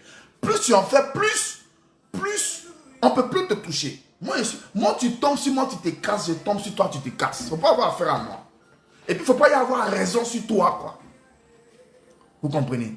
Donc, il y a une certaine dimension avec Dieu. Quand ta vie de prière est grande et forte, il y a l'esprit là qui tombe sur toi. Le Saint-Esprit qui tombe sur toi, qui rentre dans une autre dimension. Tu n'es plus la même personne. Vous comprenez? Donc, quand il a relâché la grâce sur Daniel, il n'a pas reçu la bénédiction automatiquement. Il y a eu un combat dans le ciel, dans le monde astral. Satan a bloqué ça. Il dit, pourquoi Daniel va être béni? Pourquoi la sœur Anne va être bénie? Pourquoi la sœur Laurie va être bénie? Il a bloqué ça. Et puis il prend. Pendant ce temps, toi tu attends. Et quand toi dans ton attente, tu es découragé, tu dis, mais depuis j'ai prié, j'ai gêné, le Seigneur n'a pas fait. Il y a un esprit qui s'est dédoublé dans ta famille, qui allait s'arrêter dans l'espace, parce que le diable est le prince des airs. Éphésiens 2, verset 2. Le diable est le prince des airs. Les airs, c'est le monde astral. Mon ciel, ma grâce traverse mon monde astral et tombe sur moi. Donc la Bible dit, donc pendant que toi tu attends la grâce, tu dis, j'ai prié, j'ai gêné, mais rien n'est venu encore. Pourquoi? Qu'est-ce qui se passe? Bon, je vais abandonner, je suis fatigué. Quand tu abandonnes, c'est toi qui perds. Dieu a déjà libéré. Dieu pour lui, tu as déjà exaucé. Hein. Dieu pour lui, a fait les finis, il t'a béni. Mais c'est à toi de combattre maintenant l'ange des airs. L'ange des airs, le prince des airs, le diable, le Satan. C'est à toi de combattre. Le combat, c'est dans la prière, le jeûne, dans la persévérance. Dans la persévérance. Comme maman vient de le dire, maman Abigail, c'est de la persévérance. Imagine-toi, Daniel chasse pour lui, il avait décidé de prendre 21 jours de jeûne. Bon, si, selon toi, si Daniel, l'ange le visite au 21e jour de jeûne, c'est parce qu'il a toujours persévéré dans son jeûne qu'il a reçu le miracle. Toi, tu as prié, ce n'est pas venu, tu as abandonné. Dieu a fait déjà le virement. C'est dans les airs là-bas, c'est bloqué. Donc, il y a un ange qui doit venir en renfort pour aider l'ange qui a ta commission. Parce qu'il y a des fauteurs de troubles dans le monde spirituel, des voyous spirituels. Donc, il y a un ange qui doit venir en renfort. Et le renfort que tu dois demander dépend de ta prière, de ta marche avec le Seigneur, de ta consécration avec Dieu. C'est ce qui nous a manqué. Donc, voici comment le diable se dédouble. C'est une parenthèse. C'est pourquoi il dit n'abandonne pas. Le diable est le prince des airs. Ta bénédiction passe par lui. C'est-à-dire que ta bénédiction ne dépend pas de lui, mais ta bénédiction passe par lui. Or, quand tu as une vie de consécration, tu marches dans la vérité avec ton Dieu. Ça passe devant lui, il ne peut pas toucher. Il connaît. Il connaît qu'il n'y a rien entre toi et lui. Tu ne fais pas des choses qui sont liées à lui. Donc ça passe sur où il regarde. C'est comme Tom et Jerry. La souris pas devant lui, il est attaché. Et puis il regarde, il ne peut pas toucher. Ce n'est pas le moment. Elle mérite ce qu'elle est en train de recevoir. Tu vois. C'est pareil dans le monde spirituel, frère. Donc, la bénédiction descend sur toi. Mais le diable ne peut pas toucher. Vous m'appelez, vous m'appelez, vous m'appelez. Vraiment. Tu comprends? Pourquoi? Parce que ta bénédiction ne dépend pas de lui, mais ça passe par lui. Souvent, c'est même qui a venu prendre ta bénédiction pour dire tiens. C'est pourquoi on dit souvent, quand Dieu te bénit, tes ennemis deviennent une source de bénédiction pour toi. Vous voyez. Donc, chers amis de Dieu, le dédoublement, c'est par une porte, c'est une puissance par laquelle le diable passe pour sortir de son corps. Les gens de votre famille se dédoublent. Ils se retrouvent dans les réunions secrètes. C'est la déconnexion entre l'âme et l'esprit, entre l'esprit et le corps, pour un lieu donné, discret, pour décider de la vie de quelqu'un. Donc, si tu écoutes ce message, je te donne des orientations de prière. Tout agent qui se dédouble pour venir m'attaquer, que le cordon qui le lie soit coupé et qu'il ne retourne pas dans son corps. Voici des gens de prière qu'il faut faire. Vous comprenez? Donc je vais dire à quelqu'un ce matin, comment vaincre la sorcellerie? Je passe de temps, j'ai 15 minutes et puis notre prochain direct, on va prier. Je suis un peu fatigué. Je vais t'expliquer comment vaincre la sorcellerie en 15 minutes et puis on va prier à notre prochain direct. Donc, Apocalypse 1, verset 10, Jean dit, c'était l'exception. Il dit, je fus enlevé de mon corps pour me retrouver sur l'île de Patmos. C'est-à-dire que c'était dans une vision. Et ça, c'est dans la vision. Tout se passe dans la vision. C'est-à-dire qu'il dort, mais il est retiré de son corps. Il se retrouve quelque part et on lui montre le film de l'enlèvement. C'est Jean seul qui a vécu ça. Ézéchiel lui a dit, le Seigneur transporta mon esprit dans une vallée remplie d'ossements desséchés. Le Seigneur transporta mon esprit. Dieu peut transporter ton esprit étant assis. Je suis assis, je parle avec toi, mais je ne suis pas avec toi. Le Seigneur attire mon esprit quelque part. Dieu peut transporter mon esprit pendant que je dors. Dieu peut transporter mon esprit pendant que je suis assis, je cause. C'est pourquoi, lorsque le petit, la Géasi, il a passé derrière son maître Élisée pour aller attaquer Naaman le Syrien, pour lui dire, Naaman, mon père spirituel a prié pour toi, il a révisé tes biens, non? Mais maintenant, il me dit de me donner tes biens. Tu comprends? Et quand Géasi va prendre les biens et revient faire son maître, Élisée lui a dit, tu étais où? Mon esprit ne dormait pas quand tu étais allé vers Naaman. Ça veut dire quoi? Pour que le Seigneur transporte ton esprit ne doit pas dormir. C'est pareil, tu sais. En fait, c'est l'opposé. Le monde spirituel, c'est le dédoublement. Nous, Dieu transporte notre esprit. Ton esprit ne doit pas dormir. Il y a des gens, leur esprit est endormi. On les manipule facilement. On les perturbe facilement. Ton esprit ne doit pas être endormi. C'est-à-dire que ton esprit doit être dur. Ton esprit doit être fort. Il dit, mon esprit n'était pas endormi quand tu allais voir. Or, Élisée n'était pas avec le Géasi. Mais le Seigneur a transporté l'esprit d'Élisée. Et puis, il voyait le petit en train de faire les mauvaises choses. Moi, il y a des gens pour qui il prie. Il a dit, il y a une femme aux États-Unis. Il priait pour elle. Il a dit, aujourd'hui, je ne peux pas prier pour toi. Tu as gêné, mais je ne peux pas prier pour toi. Tu dois te repentir. On va prendre un autre rendez-vous. Parce que voyez ce que tu as fait la journée. Elle a dit, oh mon Dieu! Elle était étonnée. Elle dit, mon esprit n'était pas endormi. Elle a dit quoi? Dieu m'avait révélé cela. Ce n'est pas le dédoublement, ça. Il y a une différence entre le dédoublement. Le dédoublement, c'est de sortir du monde. C'est de sortir de son corps. C'est de retrouver dans le monde astral. Or, quand Dieu veut transporter mon esprit, Dieu transforme un truc pour expliquer la vie de quelqu'un, pour me donner une mission, c'est une vision. C'est en vision que tout se passe. Voyez-vous. Alors, comment vaincre la sorcellerie? Lévitique 20, verset 27. Je finis vite. Je suis un peu fatigué. Je sens trop... J'ai eu trop d'attaques à cause de ces thèmes-là. Lévitique 20, verset 27.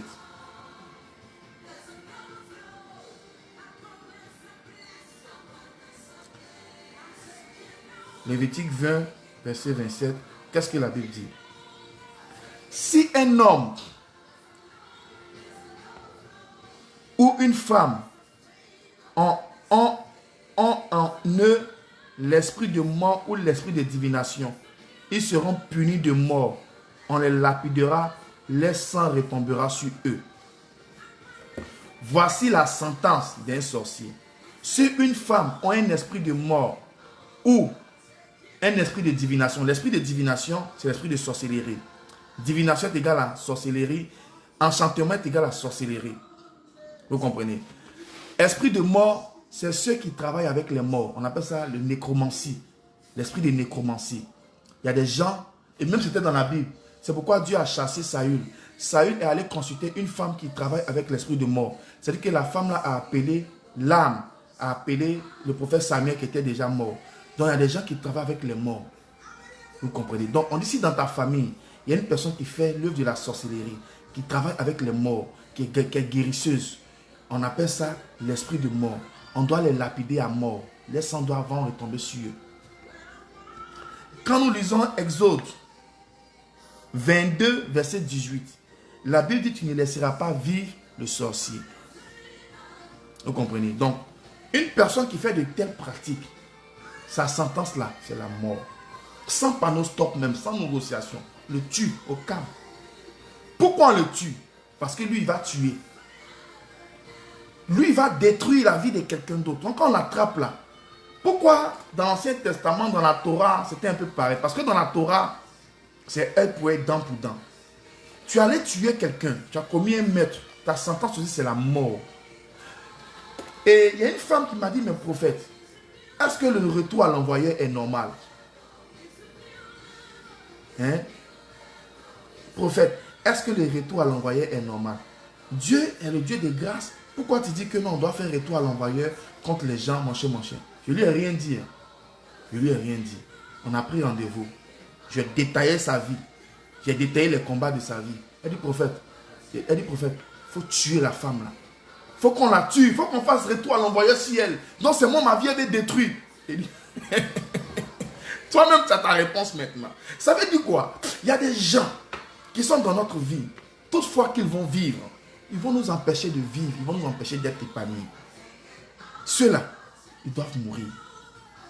Dans le temps de la grâce, après la mort et la résurrection du Christ, le Seigneur donne aux sorciers l'occasion de se repentir. C'est pourquoi ils font les sorcelleries, on les laisse, hein, on les dévoile pour qu'ils se répandent. Mais arrivé un moment, parce que Dieu est lent à la colère et riche en bienveillance. Vous comprenez? Quand Dieu rentre dans la dimension de colère, là, il les tue au câble. Mais moi, enfant de Dieu, j'ai le pouvoir et je suis censé être capable de tuer les sorciers de ma vie. Vous voyez ça dans la Bible? Tu ne laisseras pas vivre le sorcier. Celui qui pratique la sorcellerie, il faut le châtier. Il doit être châtié, il doit être frappé. Donc frère, où nous sommes arrivés là, c'est une affaire de si tu m'as raté, moi je ne te rate pas. Parce que c'est la chance qui a fait que je n'ai pas pu recevoir ta flèche, sinon il devait mourir. Hein. Je te donne un exemple. Tu déposes un revolver ici. Et moi, comme je suis en guerre avec toi, je préfère prendre mon exemple parce que je suis couvert par le sang de Jésus. Je préfère prendre l'exemple de quelqu'un, son esprit n'est pas endormi, son esprit est endormi, puis ça t'écrit un revolver. Donc moi, je prends le revolver. Oh, tu as fait exprès. Le revolver n'a pas de balle. Et je prends le revolver, mais je dis, il était guetté à longtemps. Moi, il voulait te tuer à longtemps même. Aujourd'hui, j'ai eu l'occasion. Et puis j'appuie. Oh, balle ne sort pas. En tant que tu as une arme, tu as une autre arme sur toi. Bon, dans une telle situation, ça veut dire que s'il y avait balle dans le revolver, tu as appuyé la gâchette, ça allait me tuer. Dieu merci, il n'y a pas de balle à l'intérieur. Moi, j'ai une arme ici où il y a une balle. Je te laisse. Je te laisse. Tu m'as montré ton vrai visage. Donc, si tu m'as raté, je ne dois pas te rater. Dans le temps de la grâce, la Bible parle du pardon. Dieu fait grâce à qui il veut, mon cher, mon cher. Frère, il y a des circonstances. La Bible dit examiner les prophéties et retenir ce qui est bon. Moi, cette partie-là, il ne prend pas ça. Afin de pardon, mon cher. On les a trop pardonnés, mais ils continuent de nous fatiguer. On les a trop pardonnés, ils continuent de nous déranger. Je ne peux pas laisser ça. Donc là, si Dieu dit pardonnez-les, Seigneur, si vous voulez qu'elle les pardonne, non, occupe-toi d'eux, pour me déranger. Je ne peux pas jouer à mon ennemi, frère. C'est pas lui-même le Seigneur qui a tué Pharaon et son ami. Parce que Dieu savait que tant que Pharaon et son ami allaient vivre là, ils allaient traquer le peuple israélien. Donc il y a des gens dans notre vie là, ils ne doivent même pas vivre, sinon on ne sera pas en paix. Seigneur, je déclare ce soir que tous sorciers de leur vie, que tous ceux qui persécutent leur vie, soient frappés au nom de Jésus. Et c'est pourquoi la Bible dit dans Ésaïe 6, verset 1, après la mort du roi Osias, j'ai vu les anges de l'Éternel monter et descendre. Donc Ésaïe, qui est prophète de Dieu là, il dit, après que Osias fut mort, Osias devait mourir d'abord pour que lui, il puisse voir les anges de l'Éternel. C'est-à-dire que tant que Osias était là, Osias était un roi mystique. Lui, prophète Ésaïe, prophète de Dieu, choisi de Dieu, il ne pouvait pas voir, il ne pouvait pas avoir de vision, il ne pouvait pas avoir de révélation. Donc il a fallu que ce frère-là meure, ce roi-là meure, afin que lui, il puisse avoir une visibilité sur ce que Dieu attendait de lui. Non, prophète est dans le temps de la grâce, pas de retour à l'envoyeur. Quand ils étaient en train de me faire souffrir et j'ai failli mourir là, eux, on n'a pas eu pitié d'eux. Dieu ne pouvait pas les empêcher. Il a permis que ça ne marche pas. Qui n'a qu'à mourir? Dans le monde spirituel, que je vous explique quelque chose. Dans le monde spirituel, il y a toujours le retour à l'envoyeur. C'est pourquoi le sorcier s'arrange pour ne pas laisser sa cible. Pourquoi je vous ai dit, quand les sorciers se réunissent et puis ils t'ont choisi pour être de la victime là, ils vont prendre toutes les informations. Ils vont faire tout ce qu'ils doivent faire pour ne pas te rater. Parce que si tu rates, la loi de la causalité, ça doit revenir vers eux. Ça doit retourner vers eux. C'est un principe. Tu comprends? Donc, ils s'arrangent pour ne pas rater les cibles. Bon, moi aujourd'hui, les gens ont voulu me tuer. Les gens ont voulu m'assassiner. Dieu m'a sauvé. Ceux-là, je les laisse quand je suis sorti. Tu crois qu'ils auront dans leur cœur une paix? Leur conscience va les grandir. Tant qu'ils vont me voir, ils vont se dire, oh, lui là, il peut nous détruire d'un moment à l'autre. On ne le laisse pas. On continue de le traquer. C'est ce qui a créé les problèmes au président Gbagbo. Le pardon, le pardon. Il y a un certain cas qu'il faut appliquer le pardon. Il y a un certain cas qu'il faut appliquer la rigueur. Ton ennemi reste un ennemi. Le sorcier reste un sorcier. Tu vas beau le pardonner, le cajoler. Tant qu'il n'a pas accompli sa mission, il ne sera pas en paix. Le diable ne vient que pour voler, pour détruire et pour dérober. Tant qu'il n'a pas accompli cette mission-là, frère, il ne laisse pas. C'est pourquoi moi, il a dit un jour, je ne peux pas rendre ce témoignage. J'ai dit à un membre de ma famille, il faut le dire, sa sorcellerie qu'elle pratique là, si elle n'a pas arrêté, moi je vais la tuer. Je ne peux pas accepter que je la vois toujours dans mes rêves. Qu'est-ce qu'elle me veut? Donc il faut lui dire, j'ai mis en garde le poids de ma famille. Depuis ce jour-là, plus de visitations nocturnes sur moi. Ça veut dire quoi?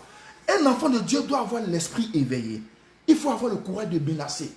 Et moi, dans mes prières, je dis, Seigneur, toute personne qui pratique la sorcellerie, parce que jusqu'à preuve de contraire, tu l'as encore gardé en vie, c'est pourquoi c'est répand. Hein.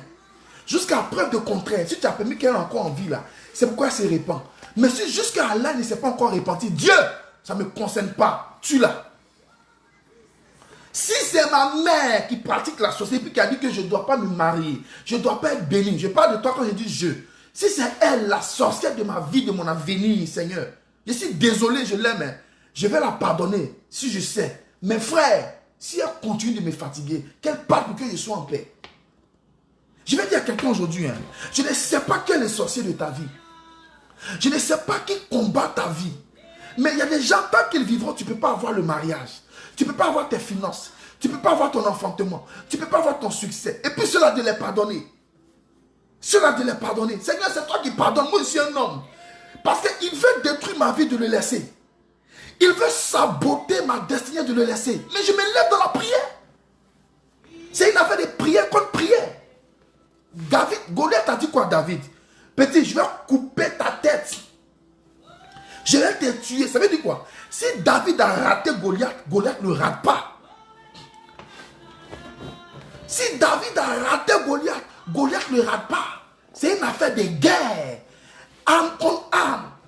Tu m'as raté, je ne te rate pas. Alors que tout sorcier de ta vie meurt au nom de Jésus. Que toute personne qui s'est assise sur ta grâce, qui s'est assise sur ton avenir, qui s'est assise sur ta bénédiction, tombe au nom de Jésus.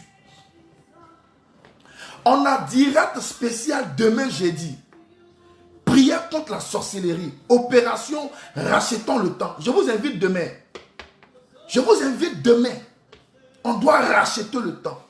Il y a des gens qui ont fait des choses contre nous. Pendant que tu es en train de dormir, tu leur donnes à manger. Quand ils ont besoin d'argent, tu leur fais Western Union. Tu les soutiens. Ils ont des problèmes, c'est toi qui es là. Mais la nuit, quand tu dors, ils veulent venir te détruire. Pourquoi ils ne t'aiment pas malgré tout ce que tu fais pour eux? Frère, ton étoile les dérange. Ils ne veulent pas te voir. Tu n'es pas obligé d'amener les gens à t'aimer. Tu n'es pas obligé d'amener les gens à te soutenir. Parce que quel que soit ce que tu as fait pour ton ennemi, s'il ne t'aime pas, il ne va jamais t'aimer. Je te donne rendez-vous demain. Je te donne rendez-vous demain à 16h30 du Canada. Opération rachetons le temps. Je vais te donner des armes de prière contre la sorcellerie. Frère, nous rentrons dans une dimension. Si tu es là, tu as trop pitié, donne malheur. Parce que Dieu n'est pas un Dieu de pitié. Dieu est un Dieu de compassion. Dieu est compatissant. Parce qu'il y a des gens à qui on a eu pitié qui nous ont détruits. Regardez Mephibosheth, le fils de Jonathan, ami de David. Mephibosheth qui dit, David a eu pitié de lui. Toi, tu es perclus des pieds. Normalement, quand tu es perclus des pieds, tu ne dois pas arriver dans la cour royale pour manger.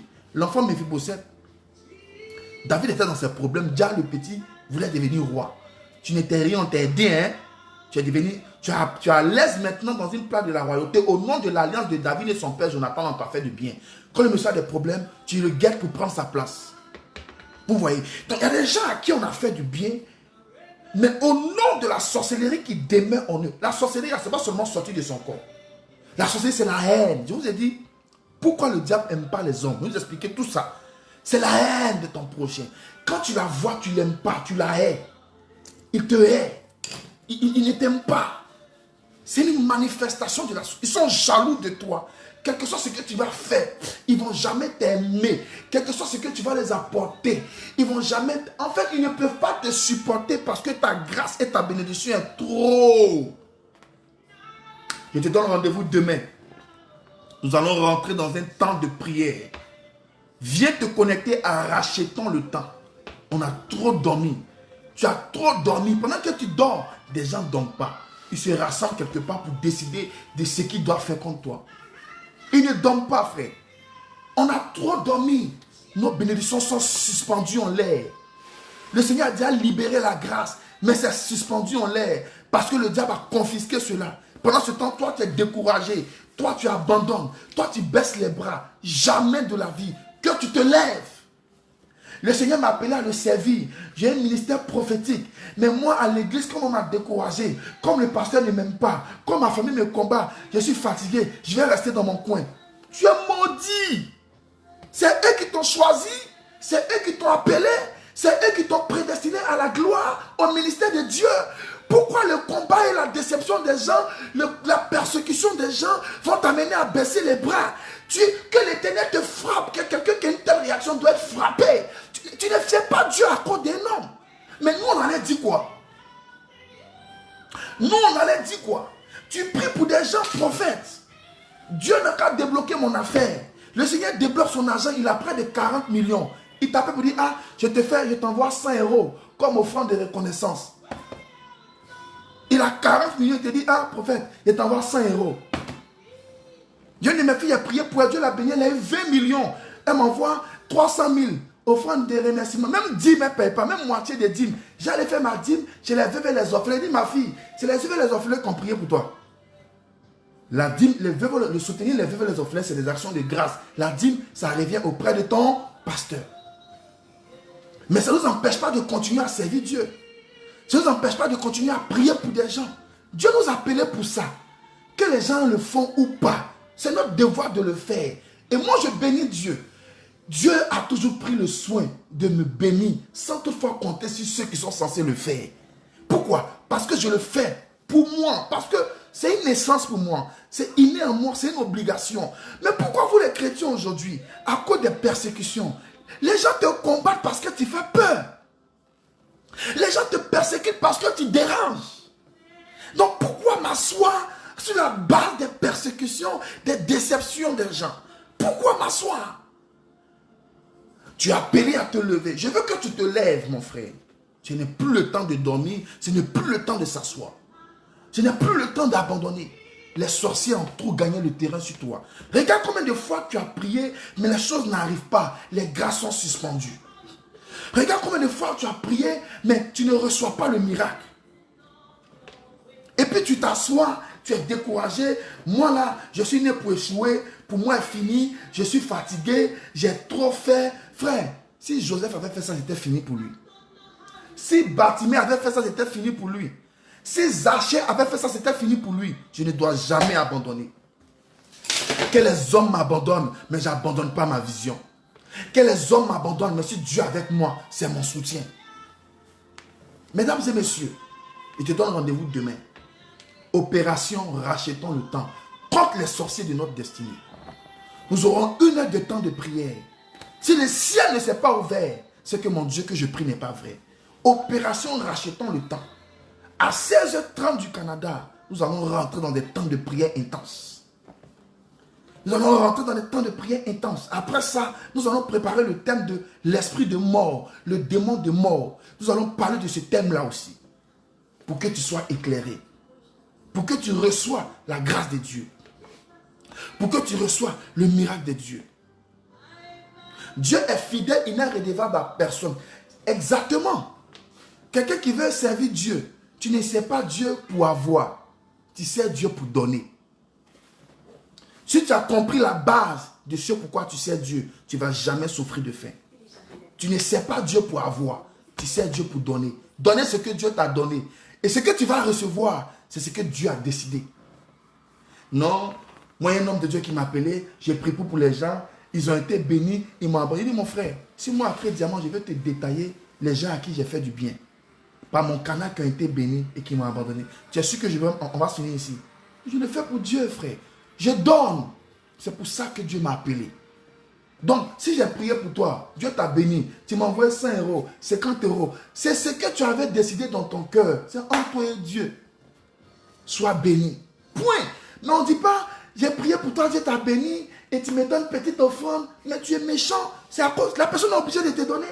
Laisse Dieu te bénir si elle ne l'a pas fait. On sait Dieu pour donner, on ne sait pas Dieu pour recevoir. C'est la première base de la bénédiction, du service, du ministère. C'est pourquoi je combats tout pasteur qui peut appeler son fidèle pour dire, je n'ai pas mangé à la maison, viens apporter. Tu ne respectes pas ton Dieu, frère. Bref, donc je vais dire à quelqu'un aujourd'hui, nous devons rentrer dans un temps de prière. Nous devons nous lever dans la prière. Je t'invite demain à 16h. Opération Rachetons le temps. Nous allons prier pendant des heures. Si dans l'inspiration, on peut donner des prophéties, des orientations, quelqu'un peut avoir des révélations, c'est ouvert à tout le monde. Nous allons combattre la sorcellerie. Ta bénédiction est suspendue dans les airs. Éphésiens 2, verset 2. Le prince de l'air a bloqué ça. Il faut qu'on débloque cela. Ce cadenas qu'on a mis, c'est ta grâce. Si Dieu a signé le dossier, mais le diable a mis ça dans les archives, parce que c'est passé par lui, parce que tu avais peut-être baissé les bras, ouvert les portes à l'ennemi, nous allons relâcher ta grâce. Nous allons racheter le temps. Mesdames et mesdemoiselles et messieurs, sur ce, que Dieu vous bénisse. Tout le plaisir était pour nous de vous enseigner sur ce thème mystérieux, sur la sorcellerie. Pour ceux qui ont été bénis, qui veulent poser des actions, qui veulent soutenir l'œuvre de Dieu, il y a les PayPal sur la page de l'église, chris.pourconquérirlesnations@yahoo.fr. Vous pouvez appeler la régie pour des opérations bancaires ou pour soutenir l'œuvre de Dieu. Pour un tel message, il faut soutenir l'œuvre de Dieu. Et je sais que le Seigneur est fidèle. Demain, nous avons rendez-vous. Nous allons prier ensemble. Nous allons prier. Et je suis convaincu que le ciel va commencer à s'ouvrir. Rachetons le temps.